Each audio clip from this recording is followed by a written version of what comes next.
careful what you wish for. It may come true. I know a lot of you wish you could meet the teenage robot, but you don't consider that she could break your hand by shaking it a little too hard. Piss her off and she might just try to shoot you down. Even in the show, just a few episodes ago, Jenny wished she had ears just to become the laughingstock of the school. This Time with Feeling is another great example of not knowing what you're wishing for. What a cliffhanger. What does the cartoon YouTube channel mean by that? Well, I'm not going to leave you hanging any longer. Let's get right to it and talk about This Time with Feeling. The episode opens with a wholesome tickle fight. We've all done this with our siblings and homies, so I'll brush past this. Unfortunately for Jenny, she's not like us. She has no idea what they're doing. Yo, what the fuck? To try and demonstrate the powerful discomfort of being tickled, but Jenny can only react with confusion. Brett is the first to come to the depressing realization that Jenny doesn't have a sense of touch and can't feel anything. With a stronger sense of the situation, Brett explains that humans have a sense of touch, which is achieved by nerve endings under their skin.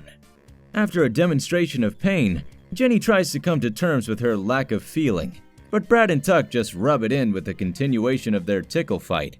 As usual, Jenny goes to Nora and asks why she doesn't have nerve endings.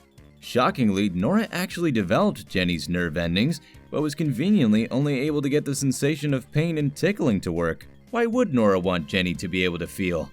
If she was successful with this experiment, would Jenny still be a crime-fighting robot? Or would she just function as Nora's realistic daughter? Could you imagine Jenny facing off against Armageddroid while being able to feel him crush her like a can? Whatever her motives were, Nora couldn't pull it off, and now Jenny's sneaking off with robotic nerve endings that only make the worst feelings imaginable. Once her nerves have been activated, she gets Brad to tickle her, which he does by touching her.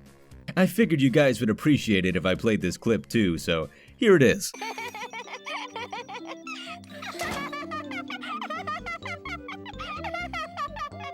Alright, this is getting weird.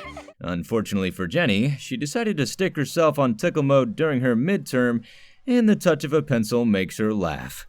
To try and stop this, she reaches behind her to turn off tickle mode, but it's just barely out of her reach. Remember, Jenny. Stretchy arm and extendo finger. Stretchy, what's it? And extendo who? How did she get the dial there in the first place? Whatever, fuck it. With no other option, Jenny asks Sheldon to turn off tickle mode for her. Sheldon, Oh, hey there, Jenny. would you turn the knob on my back? Why would I? Shh! That made me laugh out loud.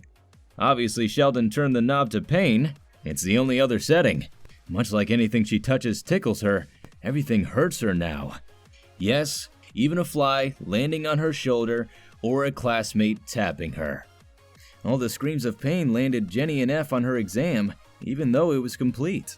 It's a little unreasonable, don't you think?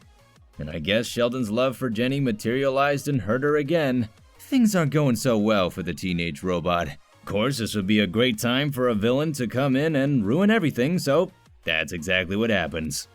Meet Himcules, voiced by the legendary Bruce Campbell. Oh, I'm blind. I'm blind. That's right, Himcules. 10 times the man Hercules was. I am, how you say, muy macho. He's so strong that he was able to sniff up the Three Stooges' weights and spit them back at them, spelling his name on the wall behind them. He's so goofy, his evil plan was to rip the side off of a building and ask businessmen to rain money down onto him. Despite her horrible sense of pain, Jenny shows up to try and stop the strongest man alive. You make me laugh, little lady. Now get back to washing the dishes and scrubbing the potatoes. Whoa, I wasn't expecting him to be a full-blown sexist. Even the Lonely Hearts Club gang didn't go that far. Himcules could absorb a blast from Jenny's laser with no problem, and as soon as Jenny gets hurt, he just grows stronger. Yeah, Jenny isn't doing so hot in this fight. Since her pain was giving Himcules strength, she had a little girl switch her back to tickle mode. No matter what he throws at Jenny, she just ends up laughing. The crowd is just as sexist as Himcules is, poking fun at him being beaten by a girl.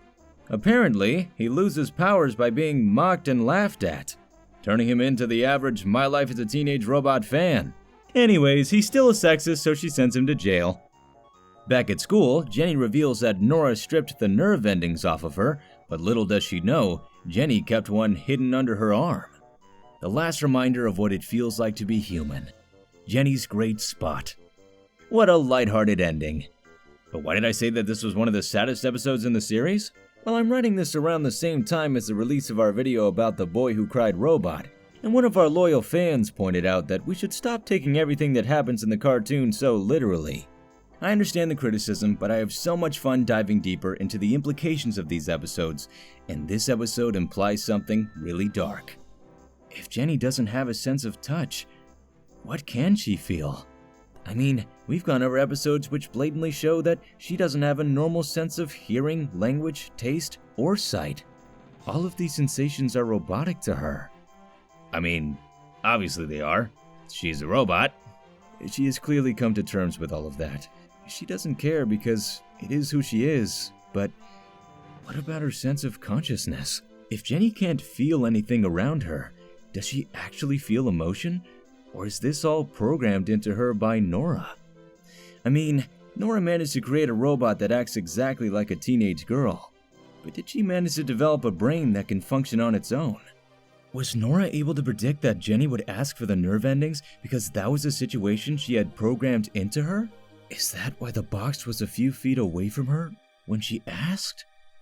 I could go down a huge rabbit hole about this, so we might end up making a video about this sometime. If that's something that interests you, let us know in the comments below. And while you're down there, let us know what you think of this episode. I really love this episode. It's probably one of my favorites in Season 1. But if you feel differently, I'd like to see why. I try to read all the comments you guys leave, so I'll be sure to leave a heart if I like what you're saying. I've been your narrator, Andre. Thanks for watching.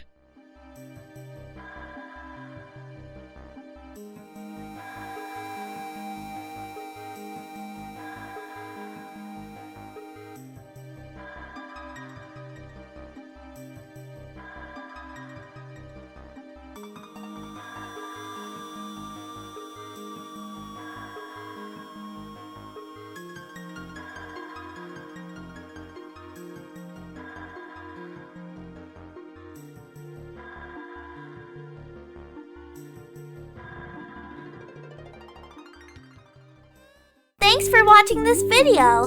If you enjoyed it, leave a rating. If you want to reach us, leave a comment. Or check out our other platforms. Links are in the description.